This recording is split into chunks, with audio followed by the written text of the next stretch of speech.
بسم اللہ الرحمن الرحیم السلام علیکم ورحمۃ اللہ تعالی وبرکاتہ۔ معزز ناظرین کرام، ہم سے ایک سوال کیا گیا ہے۔ محمد مختار صاحب ہیں سعودی عرب سے، وہ سوال کرتے ہیں، پوچھتے ہیں کہ عینک لگا کر نماز پڑھنا کیسا ہے؟ چشمہ لگا کر نماز پڑھنا کیسا ہے؟ تو جواب آپ کی خدمت میں عرض کرتے ہیں کہ دیکھیے کہ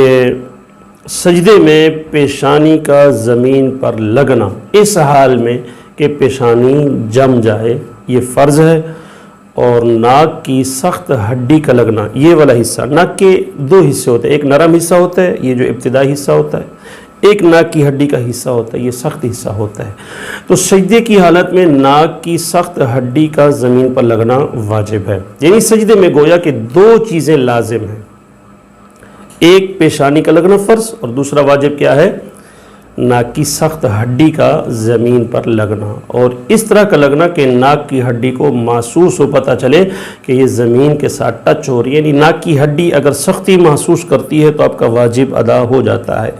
لیکن اگر کوئی شخص صرف ناک کا نرم حصہ ہی لگاتا ہے سجدے میں، سخت ہڈی نہیں لگاتا ہے، تو ایسے شخص کا سجدہ نہیں ہوگا، نماز واجب الاعادہ ہوگی۔ اب یہ جو چشمہ لگا کر نماز پڑھنے کی بات کی گئی ہے، اس سلسلے میں دو باتیں ذہن میں رکھیے گا۔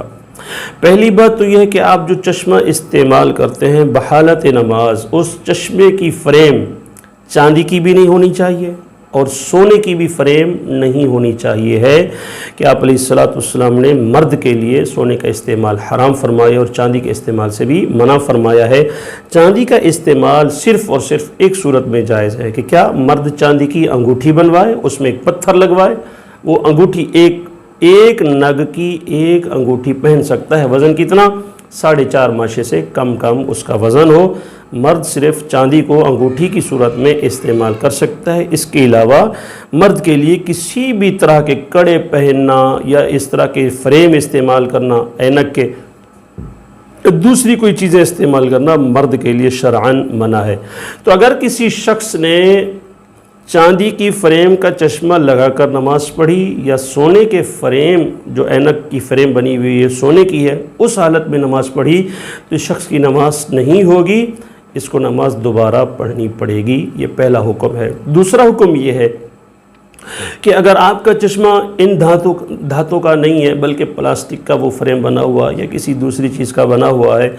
تو اب اگر آپ سجدہ کرتے ہیں، چشمہ آپ کے لگا ہوا ہے، اور ایسی صورت میں جب آپ سجدے میں جاتے ہیں تو آپ کا فریم آڑے آ جاتا ہے، یعنی آپ صحیح طریقے سے سجدہ نہیں کر پاتے ہیں۔ اگر آپ تھوڑا سا اس کو دباتے ہیں سر کو کہ ناک کی سخت ہڈی زمین پہ لگے تو آپ کی چشمے ٹوٹنے کا خطرہ ہے، اس وجہ سے آپ دباتے نہیں ہیں سر کو، اور سر صحیح سے ٹکتا نہیں ہے، ہڈی سخت حصے کو محسوس کرتی نہیں ہے، تو ایسی صورت میں آپ کا سجدہ نہیں ہوگا، نماز واجب الاعادہ ہوگی۔ لیکن اگر آپ کا وہی چشمہ ہے اور آپ صحیح سے سجدہ کر لیتے ہیں، پیشانی بھی ٹکتی ہے اور ساتھ میں چشمے میں بھی کوئی فرق نہیں پڑتا ہے، اور آپ کی ناک کی سخت ہڈی سختی کو محسوس کرتی ہے، تو چشمے کے ساتھ بھی آپ کی نماز ہو جائے گی، نماز کو لوٹانے کی ضرورت نہیں ہے۔ اللہ تبارک و تعالی ہم سب کو مسائل فقہیہ شرعیہ سمجھنے کی توفیق عطا فرمائے، آمین۔